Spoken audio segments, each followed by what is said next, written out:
Mes sœurs, mes frères, bienvenue en cette méditation sur les textes de ce mardi 12 septembre 2023, en cette 23e semaine du temps ordinaire.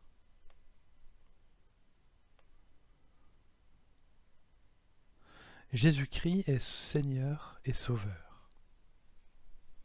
Il est d'abord Seigneur car en lui, dans son propre corps, habite, nous dit Paul, toute la plénitude de la divinité. Paul développe dans ce passage, comme à son habitude, toute une rhétorique qui utilise la représentation de ceux qu'il combat. Ici, Paul s'attaque à ceux qui venaient déstabiliser la communauté de Colosse, avec une vision panthéiste ou animiste du monde, où les éléments sont doués d'une force qui va surdéterminer ce qu'ils sont au point d'en faire des dieux. Paul montre que par le baptême a été accompli ce qu'aucune force ne peut accomplir, à savoir la résurrection, la traversée de la mort et la renaissance. Paul nous dit dans la lettre aux Colossiens, dans le baptême, vous avez été mis au tombeau avec lui, et vous êtes ressuscités avec lui par la foi en la force de Dieu qu'il a ressuscité d'entre les morts. Nos péchés nous ont fait mourir, car nous étions dans l'impossibilité de les dépasser au regard de la rigueur de la loi. Mais Jésus-Christ nous a fait revenir à la vie, car c'est lui qui a pris nos péchés sur la croix. Désormais, tout est effacé. Nous n'avons plus de dette à l'égard de Dieu qui a tout assumé à notre place dans un élan d'amour infini. Devant cette puissance d'amour et de vie, avec la victoire de Jésus-Christ sur la mort, Paul nous dit que Dieu a dépouillé les puissances de l'univers. Il les a publiquement données en spectacle et les a traînées dans le cortège triomphal du Christ. Une phrase très forte de la part de l'apôtre, qui signifie que toutes ces puissances de la nature dont parlaient les philosophes païens panthéistes deviennent alors secondes et presque ridicules comparées à Jésus-Christ. Seul Jésus-Christ est puissance des puissances.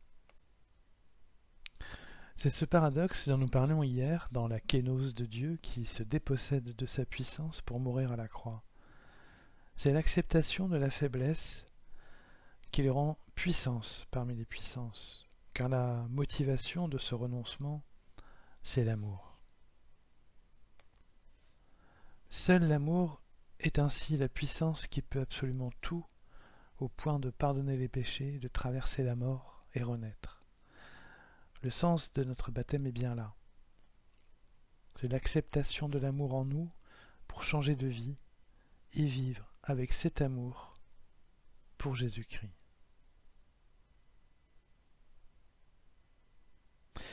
Mais Jésus-Christ est aussi sauveur.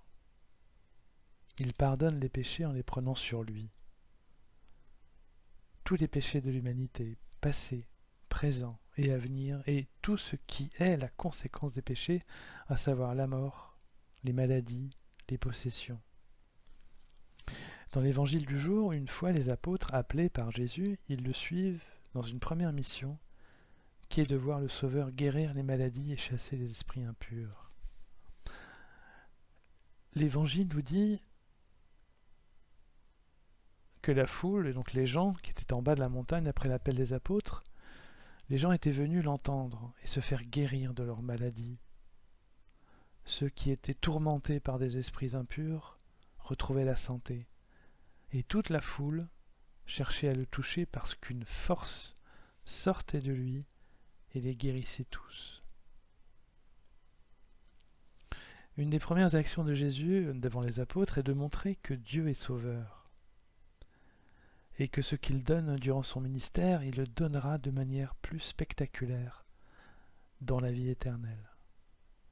Que la force qu'il montre, c'est toute la force de Dieu. C'est la concrétisation vivante dans cette vie de son amour et une conséquence directe du pardon des péchés.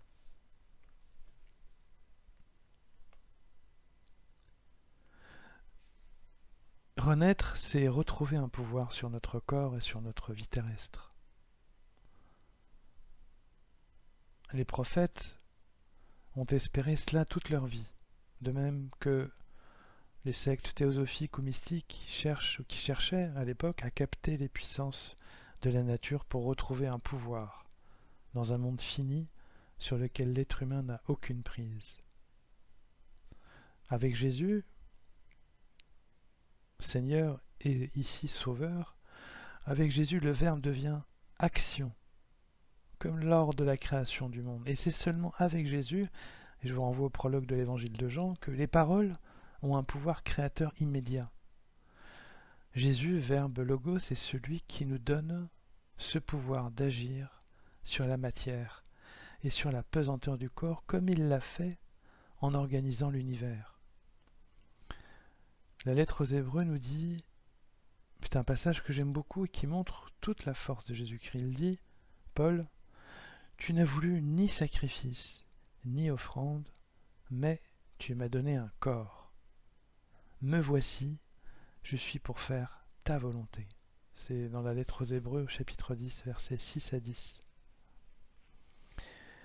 Dans ce passage, Paul veut nous montrer que nous dépassons la matière, la fin de la matière et sa puissance. Et nous la contrôlons toutes les fois que nous faisons la volonté de Jésus-Christ, que nous avons décidé de suivre par notre baptême de mort et de renaissance à la vie. Voilà, mes sœurs, mes frères, pourquoi Jésus-Christ est Seigneur et Sauveur. Il est puissance des puissances et il est suprême guérisseur en nous redonnant un pouvoir que nous avions perdu sur notre vie. Il est tout cela, car il est l'amour des amours, celui qui peut tout combattre et tout sauver par le don absolu de lui-même. Par son baptême, il nous faut l'imiter et avoir une vie sainte, et donner en retour tout cet amour à notre Dieu et aux personnes que nous pouvons rencontrer. C'est cela, renaître en Jésus-Christ. C'est renoncer à ce que nous sommes pour renaître à l'amour.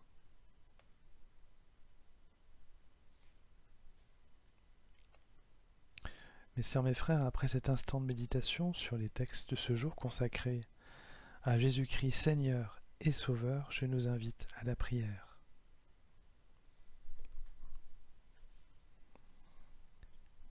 Ô Seigneur Jésus-Christ, nous t'aimons et t'adorons pour ton sacrifice pour nous. Toi, notre Maître et le Maître de l'univers. Serons-nous capables un jour de t'aimer comme tu nous aimes et de te suivre sans regarder en arrière? Rends-nous fidèles à notre baptême pour te rendre cet amour et le donner à tous les êtres vivants. Amen.